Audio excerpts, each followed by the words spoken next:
they've made a great move, and obviously this is the biggest move they've ever made without LeBron James being on the team. And hopefully it has an instant impact for them next year and gets them into the playoffs, because that's where they want to be. I have a hot take, a hot question, maybe not a take, because you made me think about it when you just thought about scoring. How much better is Donovan Mitchell than Colin Sexton?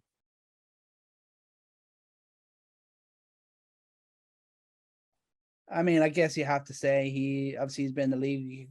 Well, they've been in the league the same amount of time, have they? Or it's close to it anyway. I think they were drafted the same year. Yeah. 2017, 18. Donovan Mitchell's a 3-time All-Star. Colin Sexton is a 0-time All-Star.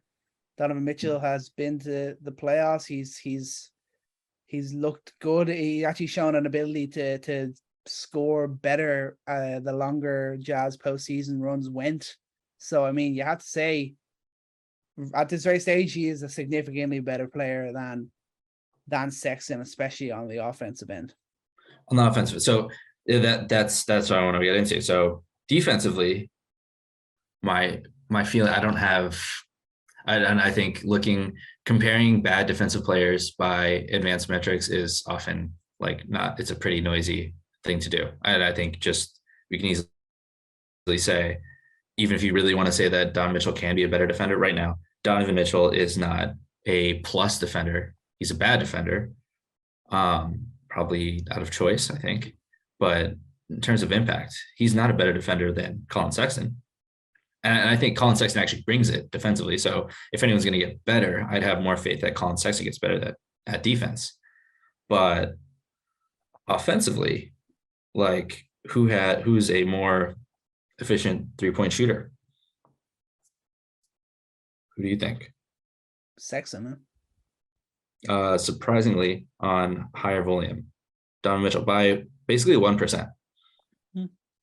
And I'm just comparing 2020 and 2021 because that's when Sexton actually had an opportunity to play for the whole season.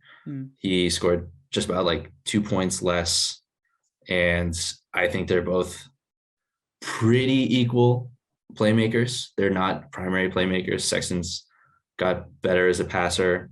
He had just 0.8 assists less, and we're talking about two guys who are both really good at getting the rim. I think Sexton is not as explosive as an athlete as Donovan Mitchell, but he's honestly, the reason we made that comparison before is because he's a Donovan Mitchell light.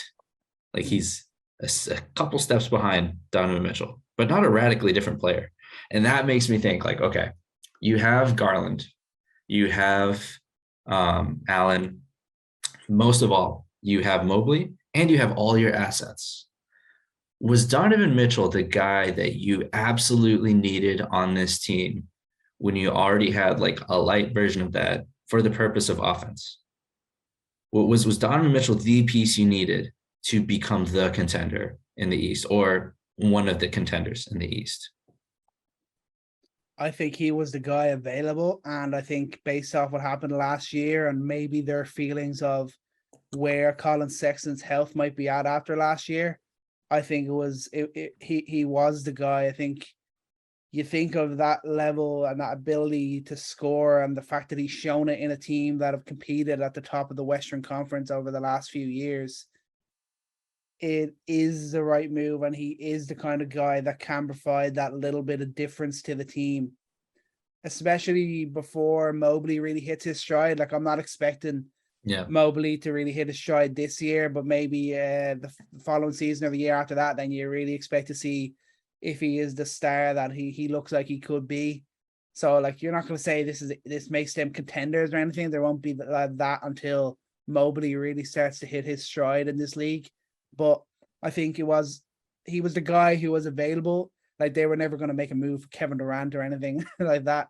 But Donovan Mitchell is a really not far off elite scorer in this league, and I think he'll get more efficient playing in this Cleveland team, and I think he really could fit well. And it's just a question with Sexton.